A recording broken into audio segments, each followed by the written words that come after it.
Hi, I'm Sean Hagerty, and I'd like to introduce myself to you. I work at Vanguard Asset Management. You might know that Vanguard is a very large global asset manager. My role is that I manage our European business. I've been at Vanguard for almost 25 years and have held many positions in our US offices and have been in our European office for the past 5 years. But in the European market, I end up having an opportunity to look at not just the US, the Europe, but really the entire globe in terms of what is happening with respect to asset management. And I hope to be able to share some of my thoughts about that with you here today. So a big thanks to the AIMB for inviting me to speak. Global asset management is, like all different industries, subject to change on a constant basis. And some of the changes, some of the things you see on the horizon are things that might be passing and fads. They might stick, they might not stick. I'm going to try and talk about three enduring themes that we at Vanguard and I personally think are important for us in the industry to think about because we think that they are enduring changes. Those three things are low-cost investing. If you know anything about Vanguard, you knew that one of the themes I was going to talk about was low-cost investing, the digitization of advice and wealth management, and the third is the implications of ESG, environmental, social, and governance issues on the asset management and wealth management industry. Let me start with low cost. There really is a fundamental shift globally in what it costs investors to get access to the capital markets. And if you go back 45 years, Vanguard was formed. We are a firm that has been really founded on the concept that in asset management, the cost can be lowered as you build scale. And as you get scale, you can increase returns by lowering the cost. If you increase the returns, you attract more clients and other people into the capital markets, which gives you an ability to continue to reduce cost. We think that flywheel effect is important for the industry. It's certainly been important for our firm. And what we've been seeing, I think sometimes people think about Vanguard as a promoter of index funds. And although we obviously are very large proponents of index funds, we're really bigger proponents of low-cost investing. And that could be either low-cost index funds or low-cost active. And when we think about the way that low cost works is it's low cost across all of the different asset classes. So the shift has really literally been in, if you measure it in US dollars, trillions of dollars have shifted out of high cost investments into low cost investments. We think that's a trend that has not really seen its end point yet. We think that high cost investment management is something that will be a thing of the past. But it will take a while for all of the assets to move into what we think of as lower cost active and index vehicles. One of the ways you see low cost active play out is that you see people who are now calling out index-like active. And there are new tools that really help us to understand where can active managers actually add value and how much should you pay for the value they're actually adding. If they're closet indexers, we now know it's probably not worth paying them a lot. If they are somebody who has a differentiated view, a concentrated portfolio, and the opportunity for a lot of alpha, maybe they can afford to get paid a little bit more. We see that in the private markets as an example. But with respect to indexing, indexing is something that we promote because we think it is the purest form of low-cost investing. So we are really big proponents of indexing investing, or index, primarily because of the way that we see cost really low in indexing. We also see in markets outside the US in particular that exchange traded funds are a key to introducing investors to low cost investing. And what we think is happening is in some of those markets where capital markets are a little less developed and we're just starting to see retail participation, is that the index fund may actually not be something that gets high adoption in those countries, but that we go directly to exchange traded funds. They offer a lot of benefits, including low cost, broad diversification, transparency, liquidity, and an ease of an ability to trade in and out of them. We also like them because they externalize transaction costs so that the people who are buying into and out of the ETFs are the ones who are actually paying the transactions, which insulates the long-term buy and hold investors from the transaction costs in the portfolios. So we think ETFs are well positioned in the future to be something that gives a huge number of retail investors and institutional investors access to the capital markets through low cost, high quality index investing. I would caution on ETFs, though, that not all ETFs are created equal. It's a market that has had some level of success. Therefore, you've seen a significant amount of ETF proliferation. There are a lot of ETFs. We now think that there are more indexes than there are actually stocks in the world. And so it can get pretty complicated pretty fast. Our view would be what's going to win out is broad-based, low-cost access to the broad capital markets. We think that's what the best way to build a low-cost portfolio are. In addition to the fact that we're going to see a significant change in investing to low cost, we think that technology is having a real impact on investing as well. And I would say this is both in the asset management arena, but also in wealth management or in wealth creation. And what we see happening there is that we're seeing an increased opportunity for retail investors everywhere to participate in the capital markets. We think that that is going to be done really through a few things from a policy perspective. First, we have to do more to encourage people to invest in their long-term future. We think the asset management industry, the wealth management industry, working with governments can start to make that happen. Second, we need to empower citizens around the globe by reducing the barriers, including cost. We think cost is one barrier to getting access to the capital markets. And so that cost has to be that we give people a fair deal, not only from asset management perspective, but all along the value chain, so that whether it's the cost of the fund that they invest in, maybe a platform they sit on, or the advice they're getting, that becomes a fair deal for all investors. And we think that that's happening now because we do see that governments are very keen to boost the savings rates, increase participation in the capital markets, and provide easy access to low cost, high quality advice. And everywhere we, Vanguard, go, we talk to regulators who are very much in the frame of mind to try and make that happen. And they know they need to because they are convinced that the state will not be there to be able to provide the type of support that citizens need, especially because people are now living much longer during retirement. So all of the demographic forces are forcing governments to think about how do they encourage savings, how do they encourage participation in the capital markets, and how do they get access to low cost, high quality advice for their citizens. And the reason we are really bullish about this and believe it's not only happening in a little way, it's going to happen in a big way, is that there is a fundamental change in technology. And although COVID has been a serious tragedy globally, we also think there are some things that, because of what happened with COVID, are going to change the landscape with respect to our industry. And one of them is that people are comfortable doing what we're doing maybe today. I'm sitting here in London, staring into a camera, not seeing anybody that I'm talking to, instead of maybe being in a conference in Mexico City.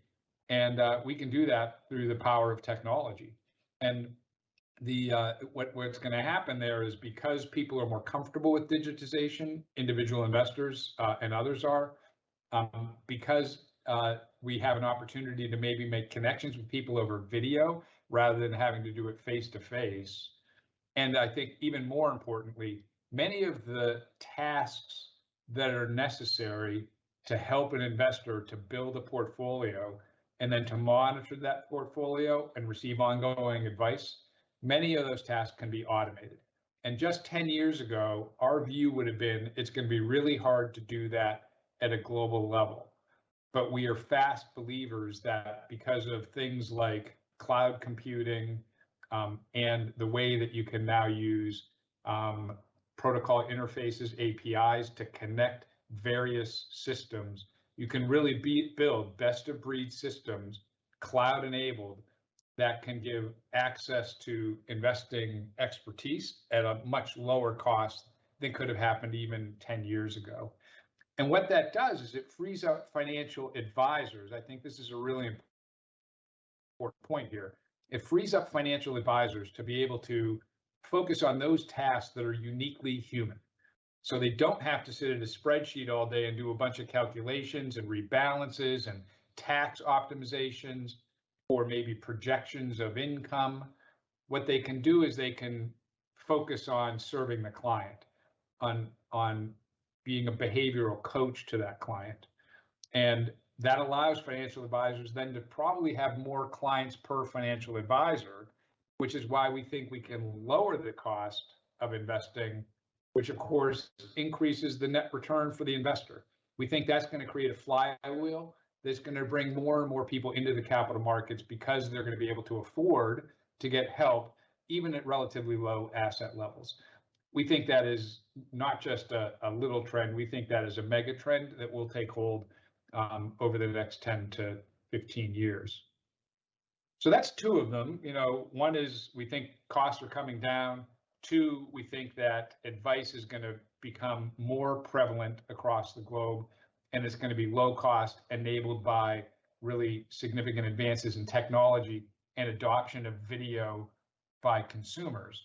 So the third is honestly a little bit more complex, but I want to try and get to it here. It's environmental, social, and governance, ESG investing. ESG investing is complex because it's a new field. It's not well defined.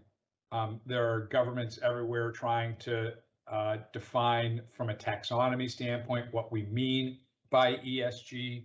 There are consumers and institutional investors who are very interested in investing in a way that they feel is sustainable.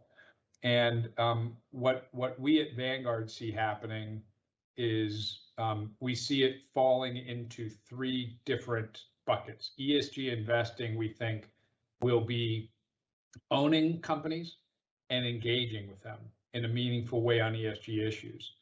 It could be allocating capital to companies that you think are particularly sustainable. That is done primarily through active investing, fundamental active, or perhaps through inclusionary indexes where maybe an index provider is choosing the companies they think meet a particular criteria. The third bucket is avoiding, and that is building either active or, in more cases with the avoid category, index funds that just specifically screen a bunch of different companies or industries out so that it is an ESG fund that they offer. We think those are the three big broad buckets.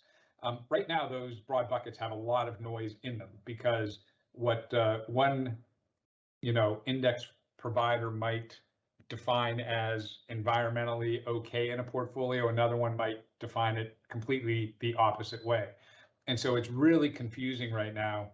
We don't see that confusion abating. We actually see the confusion continuing because it's really hard for us to imagine that all of the various regulators are going to join up and come to a common conclusion, although we know that there is a huge attempt to do that. We also know that asset managers are more and more committed, especially on climate, to do things that are important, like signing up for the Net Zero Asset Managers Initiative to start to think about how do we manage money in a way that can start to get a transition in the economies that we participate in towards net zero carbon emissions by 2050. So it's an area that is really significantly important. It is shifting a lot of assets. We're just in the European market, as an example, have seen half of all exchange traded fund flows this year go into ESG oriented ETFs. We think that will continue. I will say, from a Vanguard perspective, as somebody who offers all of the different types of funds and ETFs that I just mentioned in these three buckets, we do have a little bit of a bias towards owning in a broad-based index fund the portfolios that we think are more likely to get low cost, good outcomes for clients. And then through our stewardship program, engaging with companies to try and encourage them in a way that we should as owners, exercising appropriate rights as an owner of that company, to see that they have strategies to, say, navigate towards net zero or any other social or governance issue. It might be board diversity that we're focused on. It might be executive compensation.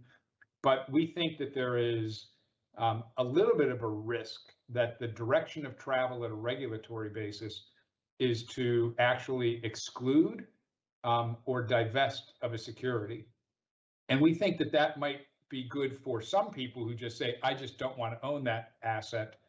But we think for a vast majority of investors, it might be a better outcome if you actually own the asset and have an opportunity to engage with those portfolio companies to ensure that they are managing that company in a way that's consistent with the ESG principles you might have as an investor. There is a lot more to come in this space, and we actually are looking forward to engaging with the wider group of interested parties, whether that be governments, companies, and the industry, wealth managers, institutional investors, and individual clients. And what we think is really important is we take all the complexity and try and simplify it. And the reason we say it's important to simplify it is because we fear a little bit that the asset management industry has a risk of making it so complicated for the end investors that we actually don't really expand the capital markets the way I just talked about with respect to the opportunity we think we have as people participate more in the capital markets, as wealth continues to grow in a lot of countries, and we have an opportunity to do more for them. We fear that ESG might be the thing that just scares them away because it's too complicated, too hard to understand.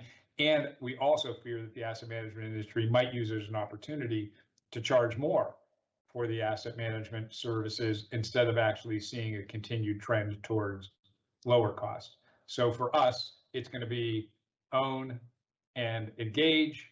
It's going to be allocate in a way that's proactive, like an active portfolio or an inclusionary index fund, or it's going to be avoid altogether by having an exclusionary product. Those are the three broad flavors. So that's the take I have, those three broad trends in asset management: lowering cost, the impact of technology on access to the capital markets and the way that we see more money coming into the capital markets through improved technology, and third, the impact of ESG investing on the industry. Unsettled science so far, but something I think we all need to keep an eye on because it is a completely important aspect of what we need to do and how our industry turns up for society. I want to thank you again to the AMIB for inviting me to speak, and hope you have a good conference, and I appreciate you taking the time to listen to me.